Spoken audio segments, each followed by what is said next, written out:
সংসারে আমাদের জীবনে যখন কোনো সুখ বা দুঃখ আসে তার জন্য আমরা কাউকে না কাউকে অবশ্যই দায়ী করে থাকি, তাই না? এই ব্যক্তি আমাদের সাথে এরকম কাজ করেছেন, তাই আমার সাথে এমন হলো। ওই ব্যক্তি যদি এমনটা না করতেন তাহলে আজ আমি ওই স্থানে পৌঁছতে পারতাম। সবই আপনার দৃষ্টিভঙ্গির ওপর নির্ভরশীল, আর যদি আপনার দৃষ্টিভঙ্গি এমন হয় তাহলে তা অনুচিত। সত্যি কথা বলতে এই সংসারে ভিন্ন ভিন্ন ধরনের মানুষ আছে। এটা আপনার ওপর নির্ভর করছে কিভাবে তাদের স্বাগত জানাবেন। একবার ভাবুন, আমি আমার দুটো হাত সামনে নিয়ে এলাম, দুটো মুঠো খুলে দিলাম। দুই প্রকারের মানুষ আসবেন, কিছু না কিছু দিয়ে যাবেন। এই মুঠো যদি আমি বন্ধ করে দিই তাহলে না কেউ আমাকে কিছু দিতে পারবে, না আমার কিছু যাবে আসবে।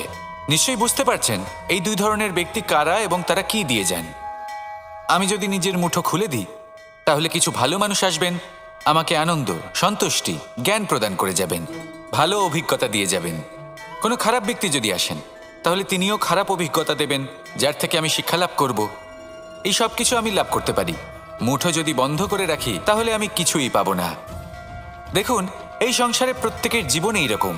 প্রত্যেকের জীবনে সবকিছুই আছে, ভালো খারাপ দুই মানুষই আছে। ভালো অভিজ্ঞতা আছে, খারাপ অভিজ্ঞতা আছে। নির্ভর করছে আপনার উপর যে আপনি কি করবেন, এনাদের স্বাগত কিভাবে জানাবেন, কার থেকে কি বুঝবেন, কি শিখতে পারবেন, আর কোন দৃষ্টিভঙ্গি নিয়ে অগ্রসর হবেন।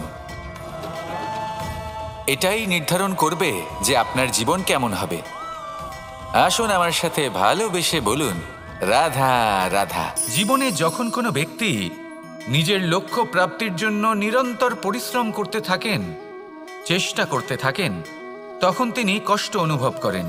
কখনো শারীরিক কষ্ট, কখনো মানসিক কষ্ট। এবার উনি এটা ভাবতে থাকেন যে আমি কি উচিত করছি নাকি অনুচিত করছি।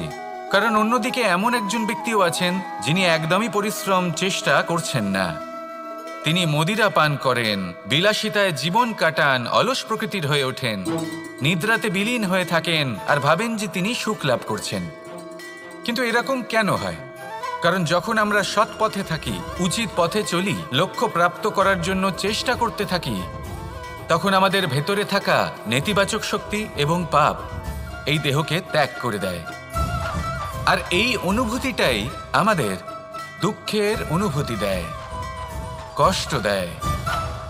এবার সেখানে যদি আমরা কুপথে চলি, অনুচিত পথে চলতে থাকি, তাহলে আমাদের ভেতরে থাকা পুণ্য এবং ধনাত্মক শক্তি আমাদের দেহ ত্যাগ করে দেয়। আর এই অনুভূতির কারণেই আমরা সুখ অনুভব করি। কিন্তু কখনো ভাববেন যে এই সুখ বেশি সময় পর্যন্ত থাকে না। সেই জন্য সবসময় মনে রাখবেন, যদি আপনি জানেন যে এটাই আপনার লক্ষ্য, এটাই উচিত পথ, শুভ পথ, তাতে নিরন্তরভাবে এগিয়ে যেতে চেষ্টা করতে থাকুন। এই কষ্ট আপনাকে সুখের পরাকাষ্ঠায় কখন পৌঁছে দেবে তা আপনি জানতেই পারবেন না। আসুন আমার সাথে ভালোবেসে বলুন, রাধা রাধা।